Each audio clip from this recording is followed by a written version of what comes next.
दूसरी बड़ी खबर इस समय मुंबई से आ रही है, जहां महाराष्ट्र एंटी टेरर स्क्वाड ने अब से थोड़ी देर पहले विनीत अग्रवाल ने एक प्रेस कॉन्फ्रेंस की और यह कहा कि महाराष्ट्र पुलिस की एक टीम राजधानी दिल्ली आएगी, 47 वर्ष के जान मोहम्मद शेख से पूछताछ करेगी। धारावी का रहने वाला है जान मोहम्मद शेख। कोटा राजस्थान से दिल्ली पुलिस ने की थी गिरफ्तारी जब मुंबई से दिल्ली गोल्डन टेम्पल एक्सप्रेस में यह कथित आतंकी आ रहा था। कुल मिलाकर 6 संदिग्ध आतंकवादियों को दिल्ली पुलिस ने हिरासत में लिया है। जान मोहम्मद शेख, उसामा मूलचंद, जीशान कमर, मोहम्मद अबू बकर और मोहम्मद आमिर जावेद, इनमें से 4 लखनऊ के रहने वाले हैं, एक राजधानी दिल्ली के जामिया नगर का और एक महाराष्ट्र के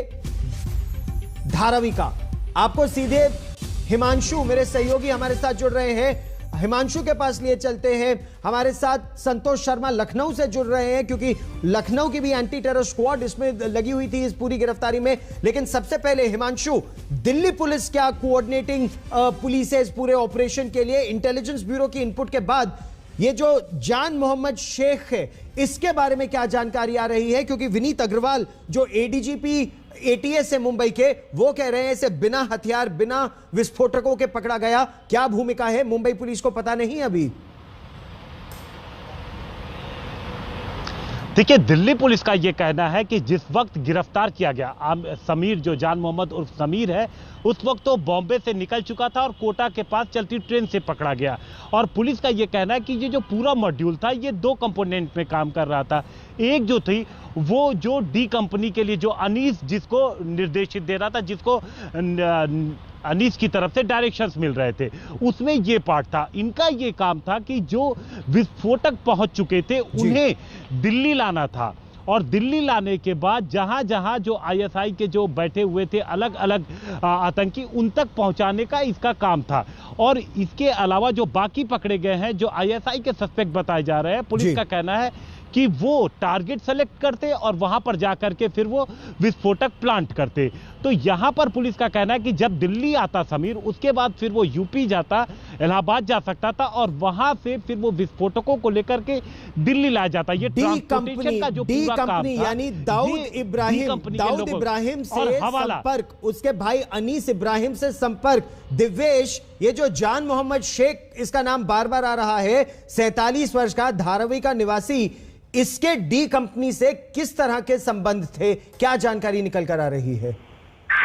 गौरव, आपको बताएं कि पिछले साल नवंबर में मुंबई क्राइम ब्रांच की जो एंटी एक्सटॉर्शन सेल है, उन्होंने फजलुर रहमान अलियास मुज्जू नामक एक दाऊद इब्राहिम गैंग के गुर्गे को पकड़ा था। उसके साथ अन्य 2 लोग भी पकड़े गए थे। ये 3 लोग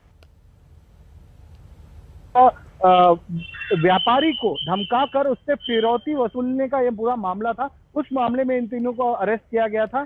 जब फजलुर रहमान से पूछताछ की गई, उसकी इंटरोगेशन की गई, ये पता लगाने की कोशिश किया गया कि कौन लोग हैं जो अब भी दाऊद इब्राहिम गैंग के लिए काम कर रहे हैं, उनकी एक लिस्ट बनाई जाए। तब एक नाम सामने आया, फजलुर रहमान द्वारा ये नाम बताया गया था, वो था जान मोहम्मद शेख का, जिसे समीर कालिया के नाम से भी जाना जाता है। और तब से ही वो मुंबई क्राइम ब्रांच और एंटी टेररिज्म स्क्वाड जो है महाराष्ट्र पुलिस का, उसके रडार पर था, उनके स्कैनर पर था। पर आपको यह भी बता दें कि हमारे सूत्र जो मुंबई पुलिस के हैं और एटीएस एडीजीपी ने जैसे कि अभी अभी बताया कि किसी तरीके की कोई भी संदिग्ध एक्टिविटी सामने नहीं आई थी। इस बड़ी खबर पर आप भी नजर बनाए रखिए क्योंकि ओसामा, ये 22 वर्ष का है, जामिया नगर का रहने वाला है। लेकिन इसके अलावा संतोष, जीशान कमर, मोहम्मद अबू बकर और मोहम्मद आमिर जावेद, ये लखनऊ, इलाहाबाद और बहराइच और रायबरेली, मूलचंद, यहां के रहने वाले हैं। यानी जो 4 संदिग्ध आतंकवादी पकड़े गए हैं वो उत्तर प्रदेश के हैं। तो क्या उत्तर प्रदेश एटीएस और जानकारी दे पा रहा है? देखिए, यूपी एटीएस में अब तक की जो जानकारी मिल पाई और हम आमिर जावेद के घर पर भी गए, तो सबसे अहम बात कि आमिर जावेद का जो ओसामा पकड़ा गया है, जो ओसामा जो पाकिस्तान ट्रेंड टेररिस्ट बताया जा रहा है, ये ओसामा आमिर जावेद का क्लोज रिलेटिव है। इसका प्रयागराज से कनेक्शन है, वही प्रयागराज जहां से जीशान को पकड़ा गया, जहां से यूपी एटीएस और दिल्ली स्पेशल सेल को आईडी मिली। ये आईडी हाईली सोफिस्टिकेटेड थी, यानी कि आज एडीजी लॉ एंड ऑर्डर से जब हमने बात की तो उन्होंने साफ तौर पर कहा कि जो प्रयागराज से जो आईडी मिली वो बहुत खतरनाक थी और उससे अंदाजा लगाया जा सकता था कि कितने खतरनाक मंसूबों के साथ ये काम कर रहे थे। दूसरी तरफ उत्तर प्रदेश का एक बार फिर अंडरवर्ल्ड कनेक्शन सामने आया है।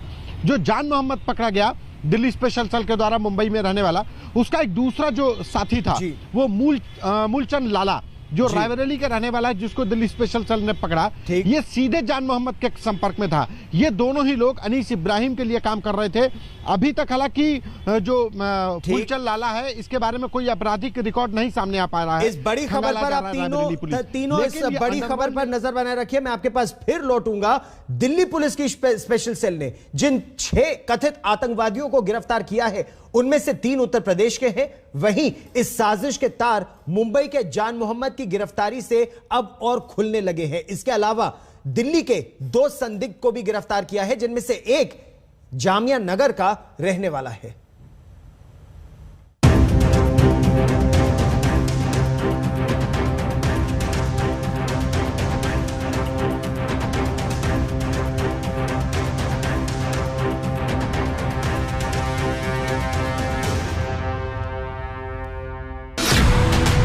दिल्ली, मुंबई, लखनऊ, प्रयागराज और रायबरेली पाकिस्तानी खुफिया एजेंसी आईएसआई और डी कंपनी के अनीस इब्राहिम की रची साजिश के मुहरे इन शहरों से धर दबोचे गए। मुंबई से जान मोहम्मद शेख उर्फ समीर, दिल्ली के ओखला से ओसामा और सराय काले खां से अबू बकर, लखनऊ से अमीर जावेद, प्रयागराज से जिशान कमर और रायबरेली से मूलचंद। आतंक के इन 6 चेहरों की कमान आईएसआई के हाथों में थी, जिस पर इन्हें हथियार और गोला बारूद मुहैया कराने की जिम्मेदारी थी, जबकि दाऊद का भाई अनीस इब्राहिम इनकी फंडिंग कर रहा था और स्लीपर सेल के जरिए इन्हें आतंकी वारदात में मदद कर रहा था। अब आपको बताते हैं कि पुलिस के हाथ इन तक कैसे पहुंचे और कैसे हुआ पाकिस्तानी साजिश का पर्दाफाश। तो सबसे पहले मुंबई के धारावी चलिए। ये जान मोहम्मद उर्फ समीर का घर है। जान मोहम्मद जो पेशे से ड्राइवर है, इस वक्त दिल्ली पुलिस स्पेशल सेल की गिरफ्त में है। इसके कनेक्शन अंडरवर्ल्ड से बताए जाते हैं। इसके घर में इसकी पत्नी और 2 बेटियां हैं, जिन्हें मुंबई क्राइम ब्रांच पूछताछ के लिए थाने लेकर आई है। अब पड़ोसी जान मोहम्मद की गिरफ्तारी से हैरान हैं। शौक तो लगा ना सर, लगा। इसके बारे में हमको भी अफसोस है इस बात को कि ऐसा कैसा हो गया।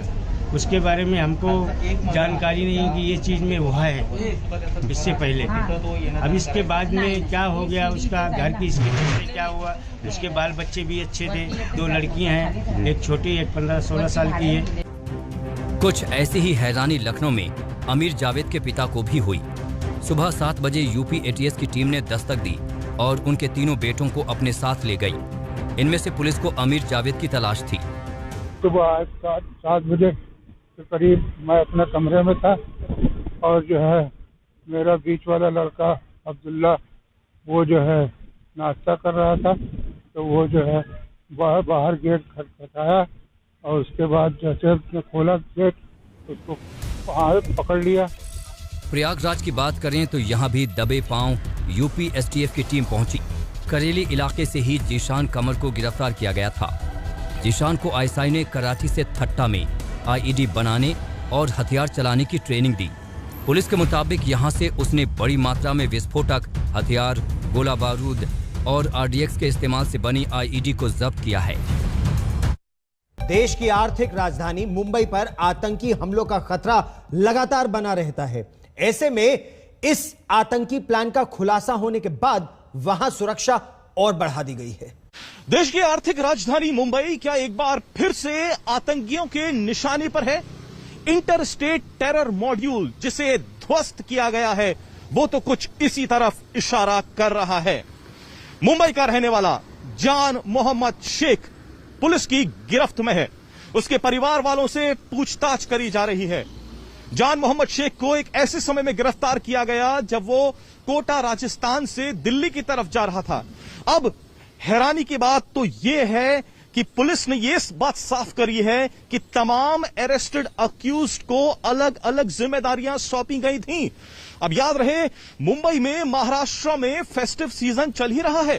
मुंबई महाराष्ट्र में इस वक्त गणेश उत्सव का त्योहार लोग धूमधाम से मना रहे हैं। ऐसे में क्या आतंकी गणेश उत्सव को टारगेट कर रहे थे? आने वाले दिनों में नवरात्र का त्योहार, रामलीला का त्योहार, दिवाली का त्योहार भी आने वाला है। ऐसे समय में इस मल्टी स्टेट मॉड्यूल को ध्वस्त करके पुलिस ने एक बड़ा खुलासा किया है। वक्त एक छोटे से ब्रेक का। देश और दुनिया की ताजा खबरों के लिए देखते रहिए आज तक।